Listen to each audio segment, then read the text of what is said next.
कोई दिक्कत नहीं है, राकेश सिन्हा का जवाब ले लीजिए बस। मैं बहुत जवाब दे कहाँ रहे हैं जो आप जवाब ले रही है मैं बार बहुत बार। देखिए क्या है कि पिछले 2 सालों से 80 करोड़ लोगों तक दुनिया के इतिहास में जब से आधुनिक दुनिया शुरू हुई है, कोई देश बता दे, अच्छा, किसी राष्ट्राध्यक्ष का नाम ले ले, 80 करोड़ लोगों तक, ये हमने कहा कोई एहसान नहीं है। सैयद असीम वकार।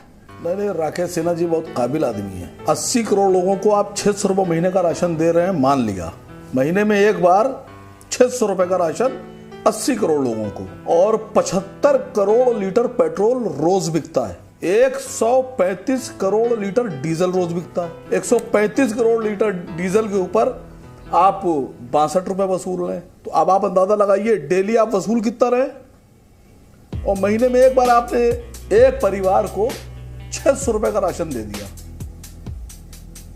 मैं आपसे पूछ रहा हूं ये पैसा जा कहां रहा है? देश का पूरा मीडिया संघ परिवार के साथ खड़ा है। कौन राजनेता है जो मीडिया वाले से दोस्ती नहीं करेगा? मर रहा है क्या उसको?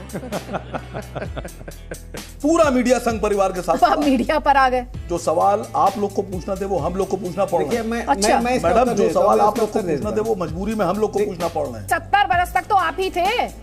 गरीबी रेखा के नीचे किसने लोगों को धकेला? और सर मीडिया को कब तक पाठ पढ़ाते रहेंगे सर? आप मीडिया को पाठ पढ़ाना छोड़िए। सुन लीजिए मैडम सुन लीजिए। सवाल यह आया कि किसने क्या किया। राकेश सिन्हा जी की पार्टी और भारत के प्रधानमंत्री ने जितने भी एयरपोर्ट अडानी को दिए हैं उनमें से एक भी एयरपोर्ट इन्हीं ने नहीं बनाया है, पिछली सरकारों ने बनाया है। इन्हीं ने अपने दोस्तों का जो 11 लाख करोड़ रुपया लोन दिया और फिर माफ कर दिया। 11 लाख करोड़ रुपए जो लोन दिया अपने दोस्तों को और माफ कर दिया, वो मोदी जी ने नहीं बनाया। वो जो व्यवस्था थी, जो इतना रुपया था, वो इनसे पहले वाली सरकार ने बना कर रखा था, जिसको लुटा दिया, बर्बाद कर दिया। मैं पूछ रहा हूं कि आप ये बता दीजिए कि लखनऊ के एयरपोर्ट, आगरा के एयरपोर्ट, दिल्ली का एयरपोर्ट, बंबई का एयरपोर्ट, अहमदाबाद का एयरपोर्ट, बेंगलोर का एयरपोर्ट, इनमें से कितने आपने बनाए? आप जो खुद बना रहे आप बेचिए। हाँ, आपने अभी एक बढ़िया बुंदेलखंड एक्सप्रेसवे बनाया, 20,000 करोड़ रुपए की लागत से बनाया गया, ठीक, और इनॉग्रेशन के एक हफ्ते के अंदर पूरा का पूरा ढा गया। 400 गड्ढे हुए, 400। ये बनाया आपने। आप दुनिया भर में ईडी की जांच कर रहे हैं, क्यों मंत्री जी की जांच आपने नहीं की? क्यों उस इंजीनियर की जांच नहीं की? क्यों आपने उस कंपनी की जांच नहीं की?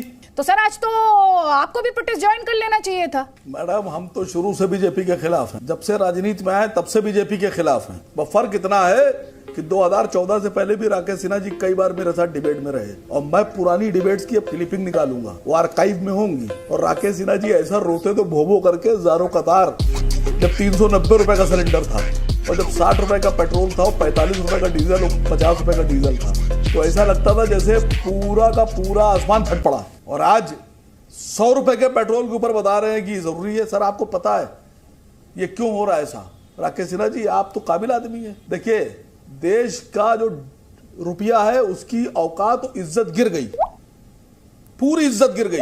अगर यही कायदे से काम किया गया होता, वित्त मंत्री जी ने काम किया होता और देश की इकोनॉमी संभाली होती, तो जो डॉलर आज 81-82 रुपए में चल रहा है, ये डॉलर होता 40 रुपए में। और आप चाहे कितना टैक्स ले लेते, फिर कितना ही टैक्स ले लेते, जितना ले रहे इतना ही लेते, लेकिन पेट्रोल जो है वो हमारे देश में बिकता 30 रुपए में। लेकिन हुआ क्या कि आपने पूरी की पूरी इकोनॉमी धड़ाम कर दी।